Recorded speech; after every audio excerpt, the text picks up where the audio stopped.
درود بچه ها. تو کانال نابالیسم مدرن عرفان شمنیسم کاستان دارو بر اساس آموزه های دونخوان در یک چارچوب فنی معرفتی مورد بررسی قرار میدیم.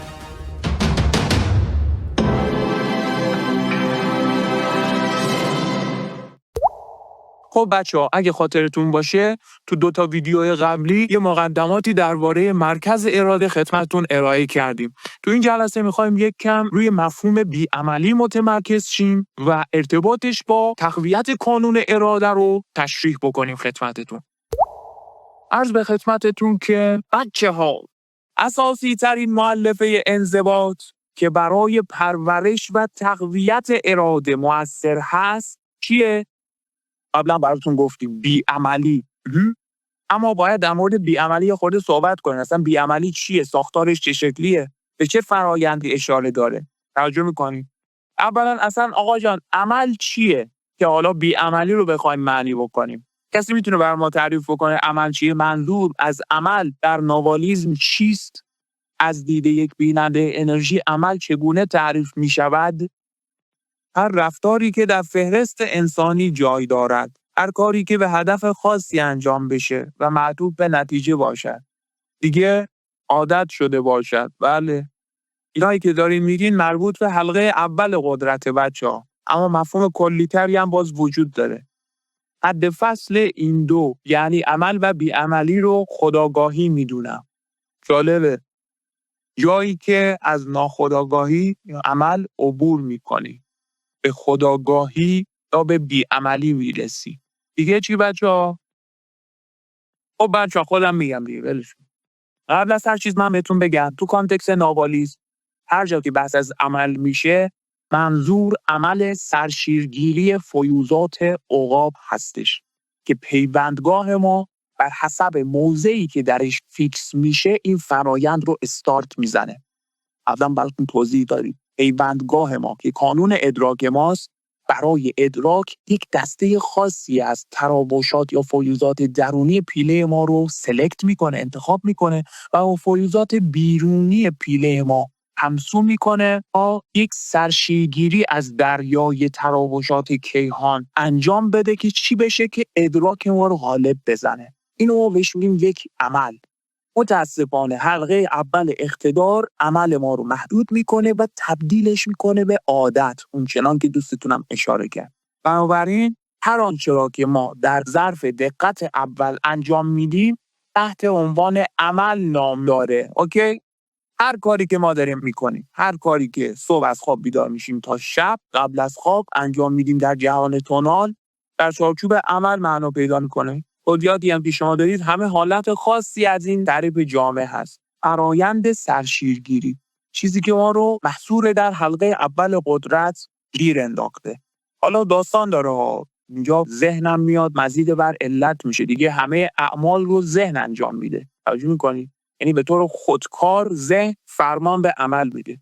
ذهنم میدونید خواستگاه بیگانه داره. یعنی ما شدیم یک ربات اتوماتیک در طول روز. با شب کارامون رو داریم انجام میدیم. توجه میکنیم؟ از روی آگاهی نیست اغلب اعمالمون، از روی عادته. در واقع این عادت خاصیت ذهنه که القا میشه به عمل. حالا این درکی از عمل به دست آوردید دیگه. حالا ممکنه سوال بپرسید توی حوزه ناشناخته عمل وجود نداره. چرا نداره؟ در هر موضعی از پیوندگاه که نقطه تجمع ما درش فیکس میشه یک عمل سرشیرگیری خاص و یونیک از فیوضات عقاب استارت میخوره. بنابراین یک عمل متنازع وجود داره. الان ما داریم جهان فیزیکی رو ادراک میکنیم. چرا؟ چون پیوندگاه ما در موضع دقت اول فیکس شده و داره عمل سرشیرگیری همیشگی رو انجام میده. فقط یه دسته خاص از فیوضات درونی ما داره همسو میشه با فیوضات بیرونی. یه رویا یه دسته جدید از فیوضات درونی همسو میشه با فیوضات بیرونی. بنابراین باز کماکان عمله، اما اون عمل نو هستش، یک عمل جدیده. عملی مغایر با عمل دقت توناله. بنابراین عملها زیاده. اما چه چیزی منو میرسونه از این عمل به اون عمل؟ نکته اینجاست. چه چیزی اعمال متمایز رو به هم وصل میکنه؟ یا معادلا جور دیگه سوالو مطرح کنم. چه چیزی باعث میشه که پیوندگاه هم رو از یک موضع ثابت به یک موضع ثابت دیگه ببرم؟ مثلا توی این مثال خاص خوابیدن، یا در واقع دقیق‌تر بهتر بگم که رویا دیدن باعث شده که عمل دقت اول من متوقف بشه، برم حلقه دوم قدرت رو فعال کنم، برم یه عمل جدید انجام بدم با پیوندگاهم. چه چیزی باعث شده؟ رویا بینی. رویا بینی چیه؟ یک حالت خاصی از بی‌عملی. قبلا براتون گفتیم دیگه، رویا دیدن بی‌عملی خوابیدنه. دقت می‌کنیم. بنابراین من با رویا دیدن توانستم از یک عمل مرسوم، عمل تونال، عمل سرشیرگیری عادی متناسب با دقت اول برسم به عملی غیر از دقت اول. ما بهش میگیم عمل دقت دوم. حالا چیزی که باعث شده من یک جهان رویایی رو بسازم. من در طول روز دارم جهان فیزیکی رو میسازم. وقتی رویا میبینم جهان رویا رو میسازم. یک عمل دیگه دارم انجام میدم. آنچه که باعث شده است من از حلقه اول قدرت به حلقه دوم برسم، یا به اصطلاح موجب انقطاع حلقه اول شده و حلقه دوم قدرت رو فعال کرده، چی بوده؟ بی‌عملی. اما حالا بی‌عملی رو چی تعریف بکنیم؟ بی‌عملی رو با این مکانیزمی که خدمتتون مطرح کردم میشه اینطوری در واقع بازگو کرد. بی‌عملی یعنی قطع عمل سرشیرگیری فیوزات عقاب، یعنی فرایند سرشیرگیری تراوش ها رو متوقف کنیم، یا اگر بخوایم یه ریفریزی ازش داشته باشیم باز میشه اینطور گفت: انجام عملی دلخواه برخلاف حلقه اول قدرت، که حلقه اول قدرت هم میان خلاصه میکنیم، میگیم محصورش میکنیم به مثلث ذهن دیگه، چون میدونید دیگه از مرتبه به بعد دیگه ذهن ماست که تونال رو میسازه. دیگه کودک وقتی که به 2-3 سالگی میرسه دیگه تقریبا ذهنش چیره شده، پروازگراشو جذب کرده. دیگه مثل انسان‌های بزرگسال در واقع آلودگی پروازگری داره. اگرچه پروازگرانش به اندازه انسان‌های بزرگسال، در اندازه آدم‌های بزرگسال پیشرفته نیستن، ولی تقریبا همون استراکچر رو دیگه داره. توجه می‌کنی؟ بنابراین به محض اینکه از خواب بیدار میشه، ذهنش درست مثل ذهن انسان‌های بزرگسال جهان فیزیکی رو براش علم میکنه. اما نوزاد 10 روزه هنوز نمیتونه جهان فیزیکی رو ببینه. وقتی از خواب بیدار میشه، حالا 10 روزه که فکر کنم هنوز چشش بسته است، نمیدونم، شما بهتر میگید. نوزاد 2 ماهه وقتی از خواب بخواد بیدار بشه، هنوز جهان رو رویایی میبینه، تار میبینه، مبهم میبینه، با دقت رویایی داره نگاه میکنه، چون هنوز حلقه دوم قدرتش فعاله. توجه میکنیم؟ بگذارید. برای خلاصش میکنیم، بگیم بی‌عملی یعنی انجام عملی دلخواه خلاف فرمان ذهن، یا خلاف چارچوب حلقه اول قدرت. که میگیم خلاف فرمان ذهن، اینطور نیستش که لزوما مرتبط به فرمان ذهن باشه. خلاصه هدف اینه که فرمان پروازگر رو در واقع بپیچونیم، سرپیچی کنیم ازش. قرار هستش که فرمانی از روی اراده خودمون منتشر کنیم، صادر کنیم که جایگزین فرمان بیگانه بشه و نهایتاً جایگزین فرمان عقاب بشه.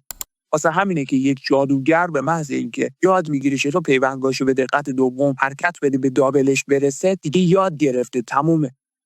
سالکی که خیره نگری رو یاد گرفته چطور به دیوار مه برسه، دیگه یاد گرفته، تمومه. ازش سوال کنی آقا تو چطوری به دیوار مه میرسی، آخه اون نمیتونه برات توضیح بده. تا یاد گرفتم دیگه بدنم فهمیده، هوش کالبد انرژی میفهمه. توجه میکنی؟ چرا این اتفاق میفته؟ به خاطر جایگزین شدن فرمان ارادی شخص به جای فرمان عقابه. همونطور که الان وقتی صبح از خواب بیدار میشیم به ما فرمان میده جهان فیزیکی رو اینطوری بسازیم، هیچ کارش هم نمیتونیم بکنیم، در اون حالت هم فرمان ما، و اینم در واقع فرمان خودمون بوده که آموزگاران ما به ما القا کردن و ما رو مجبور کردن، وادارمون کردن که جهان فیزیکی رو اینطور ببینیم و بسازیم. کاری هم نداشتیم. به همین ترتیب با بی‌عملی ما فرمان صادر میکنیم تا جایگزین فرمان بیگانه و فرمان عقاب بشیم. به طور کلی بی‌عملی پرتوهای خمیده یک مرکز اراده ضعیف رو دوباره تیز و براق میکنه. فهمیدی؟ و کار بی‌عملی همینه. یعنی مثلا شما تصور کن انسانی که داره میخوابه، یا حالا سال جنگجویی که داره میخوابه، میخواد مستقیما با بختک ارادی وارد رویا بشه.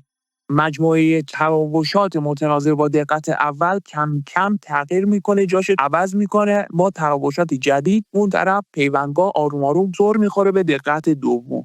تو امان پرتوهای ارادهش درخشانتر میشه. چرا شما گفتیم دیگه، اینکه بگیم پرتو اراده، اینکه بگیم پرتوهای انرژی، اینا هیچ چیز جز تراوشات عقاب نیستن بچه‌ها. همه ما از تراوشات عقاب تشکیل شدیم. حالا بر حسب این مرکز انرژی اراده‌ای که داریم یک مرزی درست کردیم دیگه. دقت می‌کنی یک مرز تخم مرغی داریم. بنابراین درون و برون معنی داره، یعنی خودمون رو تفکیک کردیم از تراوشات عقاب، تراوشات بیرونی. خب بچه‌ها، اینم از خاصیت اصلی بی‌عملی که قرار هستش تو ویدیوهای بعدی باز بیشتر دربارش توضیح بدم. بس رو تا همینجا داشته باشید. حمایت از کانال ناباریسم مدرن هم فراموشتون نشه.